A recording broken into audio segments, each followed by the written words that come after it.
Bismillahirrahmanirrahim. Assalamualaikum warahmatullahi wabarakatuh. Alhamdulillahi rabbil alamin. Wassalatu wassalamu ala sayyidil awwalin wal akhirin, Maulana Muhammadin wa ala alihi wa ashabihi ajma'in, amma ba'd. Bolos Tiar TV yang berbahagia dimanapun Anda berada. Ya nopo kabare bolo nggih? Mugi-mugi sae sedaya. Alhamdulillah kembali kita berjumpa di program kesayangan kita, Titian. Kali ini kembali saya ajak bolo semua untuk lebih dekat dengan baginda Nabi Muhammad sallallahu alaihi wasallam. Yang banyak diketahui orang itu ketika membayangkan baginda Nabi seorang Rasul, mungkin imajinasinya adalah baginda itu menggunakan jubah, khusyuk. Ya, itu satu dari sekian jejak baginda Nabi Muhammad sallallahu alaihi wasallam.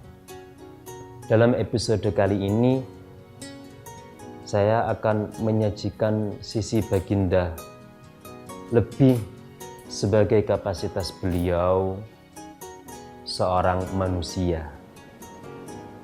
Sebagaimana manusia pada umumnya, baginda juga merasakan dahaga, baginda juga merasakan lapar, baginda juga menekuni beberapa profesi.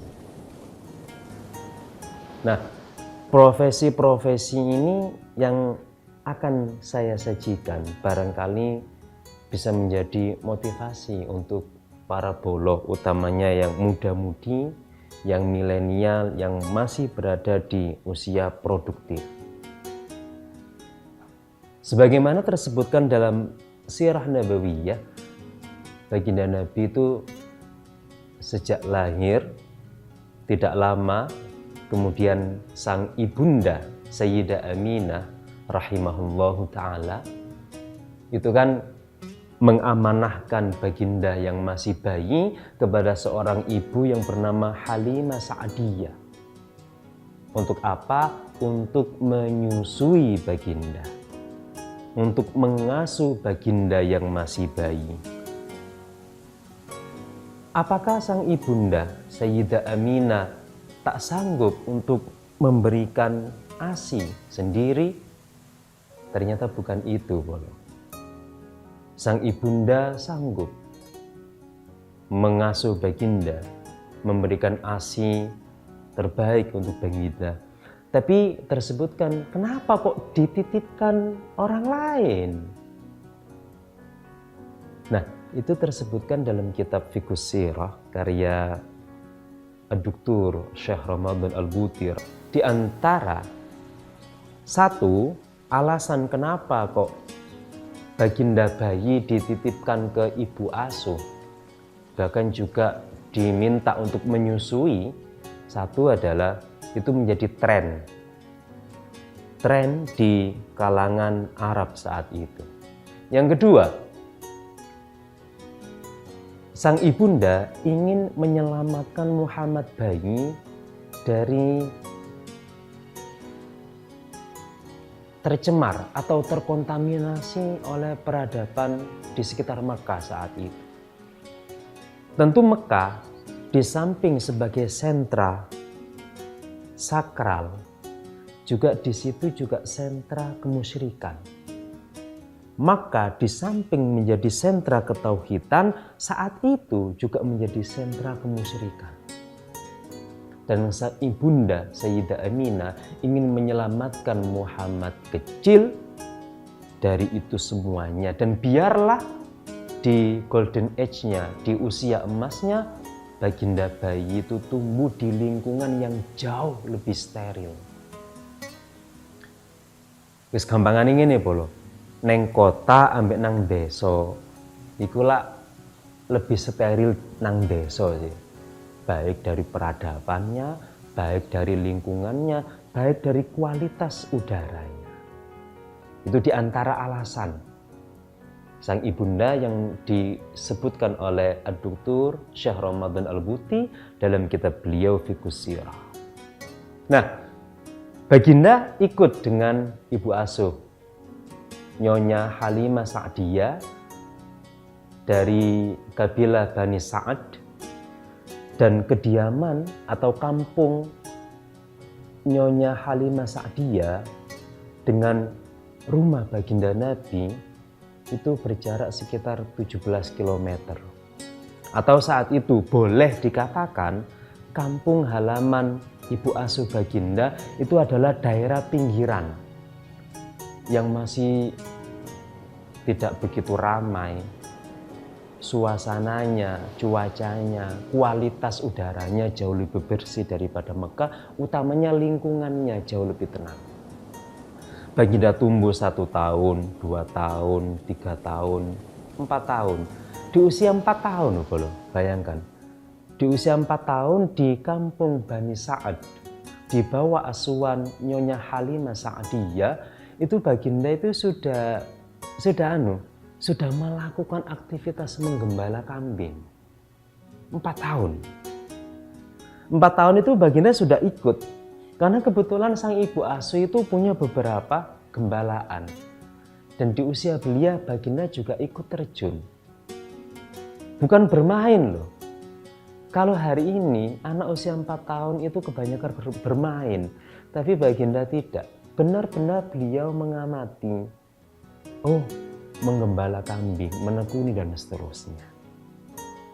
Jadi dalam Akhlaqun Nabi fi Sahihil Bukhari wa Muslim karya Abdul Mun'im Al-Hashimi, profesi pertama baginda Nabi adalah menggembala kambing, dan itu sudah dimulai baginda sejak usia 4 tahun. 4 tahun bolo. Nah, yang unik adalah di usia 4 tahun ya, ini dalam asuhan ibunda Halimah Sa'diyah. Itu baginda pada umumnya sebagai seorang bocah bawah 5 tahun itu kan juga bermain dengan beberapa temannya. Pas tengah-tengah bermain gitu ada kejadian luar biasa pun. Kejadian apa itu? Jangan kemana-mana, tetap di titian.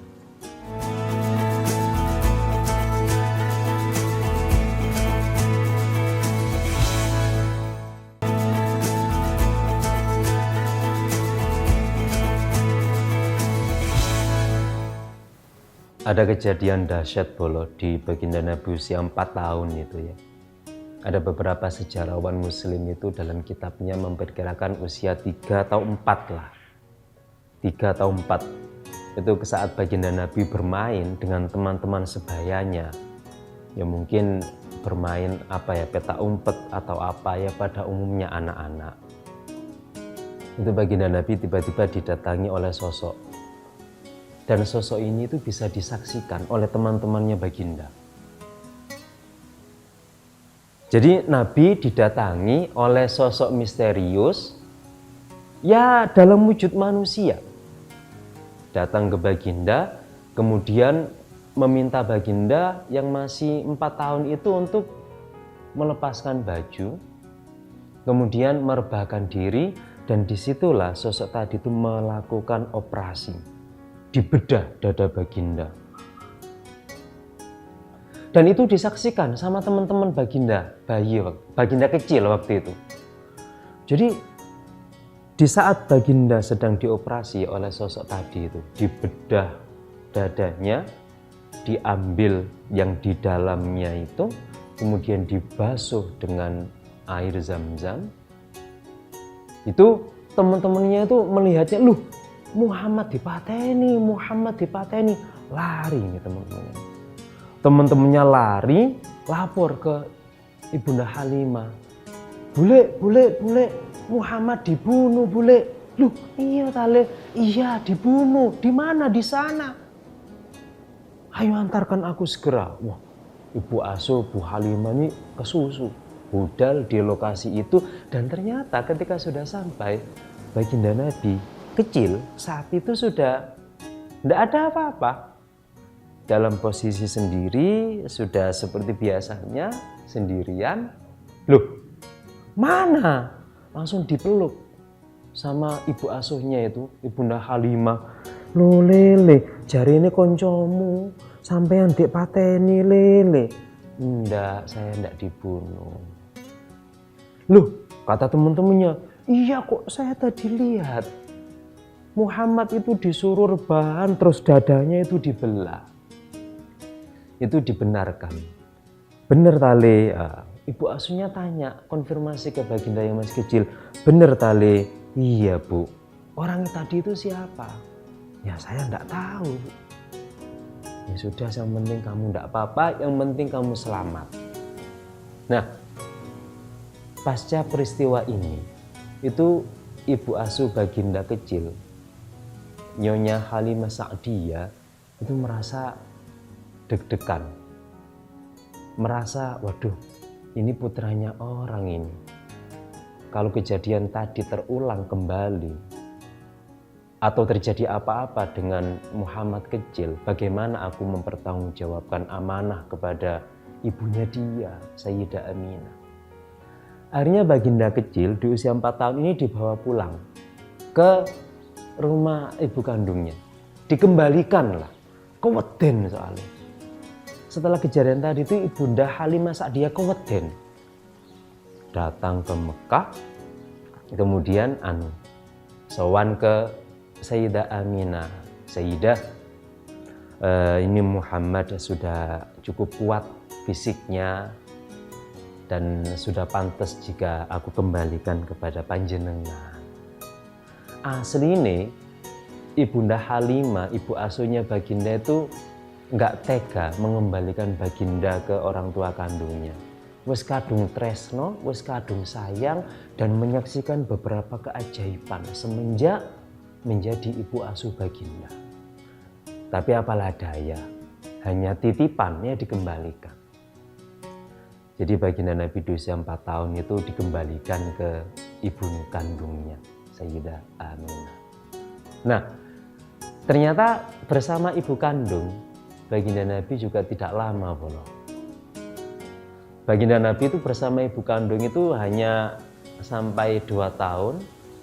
Kemudian beliau resmi yatim piatu. Yatimnya sejak di kandungan, piatunya di usia 6 tahun. Kemudian kepengasuhan beliau diambil alih oleh sang kakek, yaitu Mbah Abdul Muthalib. Mbah Abdul Muthalib ini kan orang terpandang. Ya iya, beliau kuncen Ka'bah. Beliau juga pelayan seluruh jamaah haji. Jadi meskipun haji itu sebelum Islam itu datang di bawah baginda Nabi, itu ritual haji itu sudah mentradisi polo sejak dulu. Hanya saja itu ternodai oleh beberapa praktik kemusyrikan dengan berhala-berhala itu. Kembali ke tadi, diasuh sama sang kakek Mbah Abdul Muthalib, dan itu tidak berlangsung lama, hanya sekitar 2 tahun. Dan ketika bersama sang kakek ini, baginda juga mengasah kembali ilmu angon, ilmu gembala yang dulu di usia 4 tahun pernah beliau lakukan di kampung Bani Sa'ad, di kampung sang ibu asuh, Ibu Halimah Sa'diyah.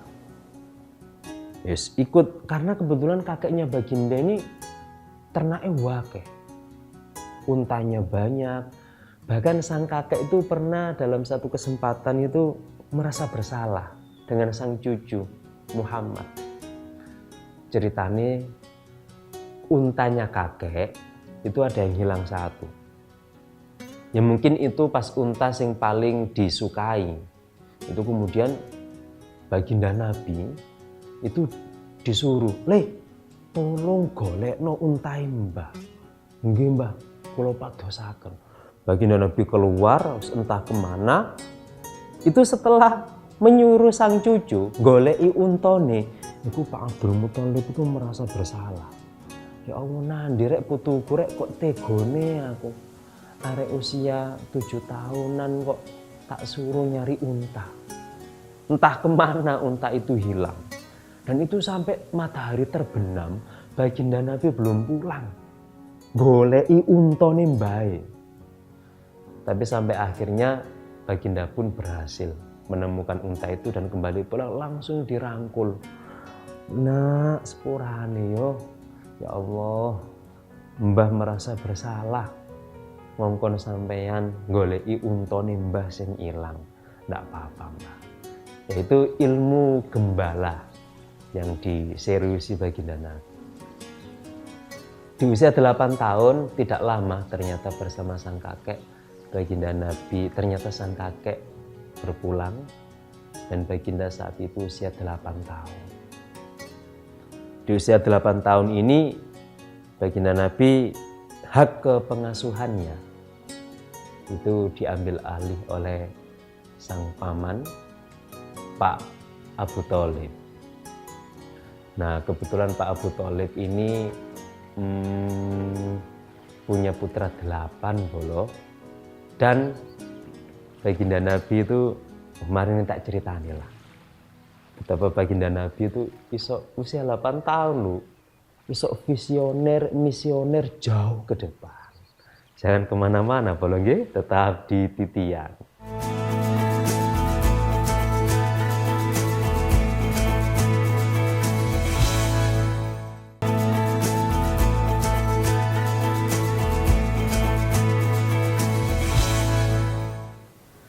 Baik bolo, kembali di program kesayangan kita Titian ya.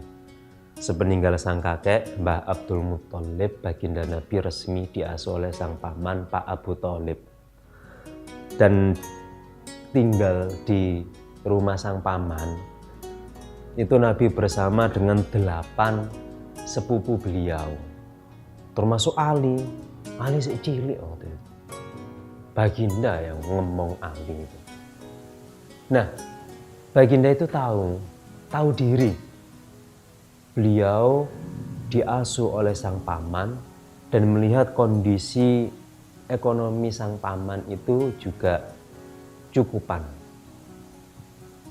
Lalu baginda Nabi minta izin ke sang paman, "Lek, aku tak bantu gembala kambing, Lek ya." Wah, itu nangis itu. Itu pamannya Pak Abdul Muthalib sama nyonya pamannya Pak Abu Thalib sama nyonya itu nangis ketika baginda Nabi usia 8 tahun pamit, "Lek, tak bantu yo, tak bantu angon." Itu nangis, terharu dengan kedewasaan sikap baginda. Ada beberapa alasan kenapa kok baginda saat itu memilih menggembala. Satu, dalam rangka meringankan beban ekonomi keluarga sang paman Pak Abu Thalib. Oh, baginda sudah sedewasa itu pola pikirnya, usia 8. Yang kedua, bahwa menggembala itu ekonomis, tidak butuh modal. Yang ketiga, yang terpenting ini, baginda Nabi itu sejak kanak-kanak itu memang suka berkontemplasi, suka menyendiri, suka memikirkan semesta raya. Tadabbur lah. Ya sudah, sama sang paman, ya sudah leh, kalau kamu pengen bantu-bantu angon monggo. Ya sudah. Nabi menggeluti gembalaan itu sampai di usia 12 tahun. Di usia 12 tahun ini kemudian sang paman ada proyek berdagang ke Syam. Syam itu kalau hari ini bolo itu ya negeri Syria itu loh. Negara Syria itu Syam dulu. Ini baginda 12 tahun itu diajak sang paman untuk berniaga di Syam. Disitulah baginda Nabi dihadapkan dengan profesi yang baru. Kalau angon-angonan, gembala-gembala sudah beliau kuasai sejak usia 4 sampai tadi itu 11-12. Di 12 beliau dikenalkan sama paman dengan berbisnis dengan cara berniaga di Syam itu. Sejak itu Nabi mulai menggeluti dunia niaga. Wah, menggeluti dunia niaga, menggeluti dunia niaga. Ada kisah menarik ketika baginda Nabi itu diajak sang paman Pak Abu Thalib ke Syam itu di usia 12 tahun. Kebetulan di situ ada satu kuil dan ada satu sosok pendeta yang karismatik namanya Rahib Bahira atau Buhairah. Ada yang membaca Bahirah, ada yang membaca Buhairah. Dua-duanya benar. Bahirah saja. Nah, pendeta Bahirah ini terkenal orang yang karismatik, juga berwibawa, terus kemudian keramat. Pendeta Bahira itu sudah kondang bahwa beliau sosok yang keramat dan orangnya itu sangat susah untuk memuji orang. Biasanya orang keramat itu kan unik memang perlakuannya. Sampai satu kesempatan ketika rombongannya Pak Leknya Kanjeng Nabi beserta baginda Nabi itu datang ke Syam, itu tiba-tiba Pak Bahira itu nanya, menginterogasi Pak Abu Thalib. Adakah rombongan kafilah dari Mekah? Ya saya, Pak Abu Thalib, paman Nabi, dan beberapa rombongan. Monggo, saya undang ke dalam, saya siapkan perjamuan untuk panjenengan semuanya. Pak Abu Thalib dan orang-orang itu heran, kok dengaran ini Pak Bahira kok mari oleh proyek korek, kok tumben nraktir, padahal beliau itu dikenal dengan sosok yang susah menjamu seseorang. Ya wes, dijamu, datang Pak Abu Thalib dan beserta rombongan. Uniknya baginda Nabi saat itu tidak ikut. Beliau sedang menyendiri. Pokoknya nggak ikut perjamuan itu. Pas sudah hadir ke perjamuan itu, Pak Bahira itu dilihat satu-satu rombongan dari Mekah itu. Dia bingung, nanya sama Pak Abu Thalib, apa ada yang tidak hadir? Mereka yang ikut dengan sampean? Enggak, semuanya sudah datang ini. Masa? Iya, semuanya sudah hadir semuanya. Kecuali satu, itu pun seorang bocah 12 tahun. Coba panggil dia kemari. Itu terus Pak Abu Thalib itu nyuruh anak buahnya, hei, celukna ponakanku, celukna Muhammad, gini loh, mangan-mangan gini. Itu yang disuruh itu juga ngerutu. Waduh, aku tuwek-tuwek, gak sido mangan, terpaksa ditunda mangan perjamuan gara-gara Muhammad 12 tahun gak ono. Dia merasa apa sih istimewanya bocah 12 tahun. Singkat kata, baginda Nabi dihadirkan. Dilihat sama Pak Bahira itu, didelok tukang dukur mendisor. Nabi itu ya tegas saja. Anak kecil kan biasanya didepi wong tuwek, apa mana karismatik, keramat, itu kan kejer. Nabi ya biasa saja, didelok balik. Kemudian ditanya, demi Lata dan Uzza, aku akan melemparkan beberapa pertanyaan kepada engkau, nak. Tolong engkau berkenan menjawab. Baginda Nabi yo tegas. Mbah, lek sampean tanya, bersumpah atas nama Lata dan Uzza, gak bakal tak jawab. Itu 12 tahun ngomong ambek wong tuwek, karismatik, sekeramat. Terus akhirnya Pak Bahira ngalah. Ya sudah, wallahi, demi Allah, aku akan bertanya kamu beberapa hal dan mohon kamu jawab apa adanya. Ditanya, yuk, oke, kamu sudah janji atas nama Allah, panjenengan sudah sumpah atas nama Allah, saya akan jawab. Ditanya A, B, C, D, pokoknya baginda Nabi menjawab apa adanya terkait kesehariannya, terkait semacam-macam lah. Singkat cerita, Pak Bahira itu unik yo. Takon begitu dijawab baginda, dia mantuk-mantuk. Iya bener. Takon maneh dijawab mantuk-mantuk. Iya bener. Setelah itu Pak Bahira itu ketok dari gestur tubuhnya itu ketok sumringah setelah bertemu baginda yang masih 12 tahun itu. Nah, di saat perjamuan sudah usai, Pak Abu Thalib disuruh tinggal. Pak, sampai di sini dulu sama Pak Bakir. Saya mau tanya, anak kecil tadi itu siapa? Itu anakku. Mosok anakmu, kata Pak Bakir. Gak mungkin anak sampean. Enggak, itu anake. Ponakanku, anake dulurku. Nah, itu baru bener. Apa saya mangi? Arek iku mang.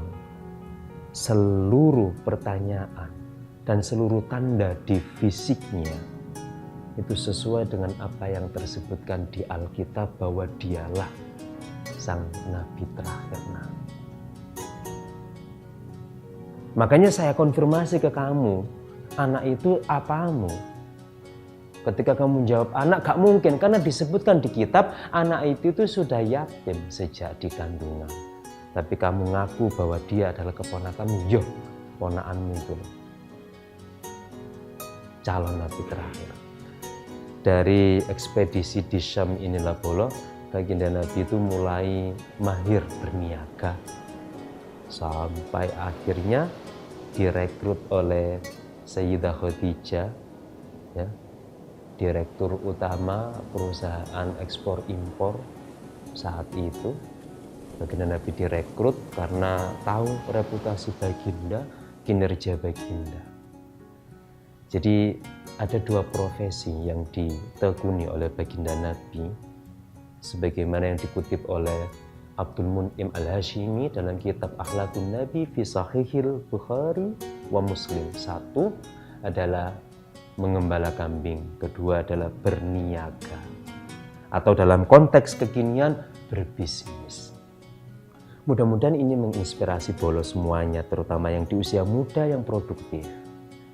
Jadi kalau melakukan dua hal ini, Bolo, itu niatkan ikut baginda, insya Allah barokah.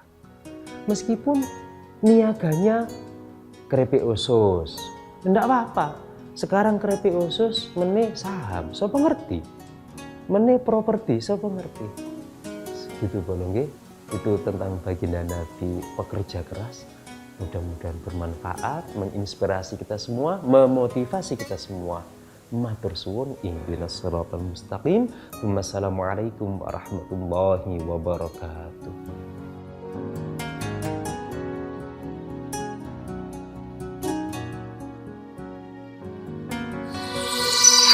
Arek TV.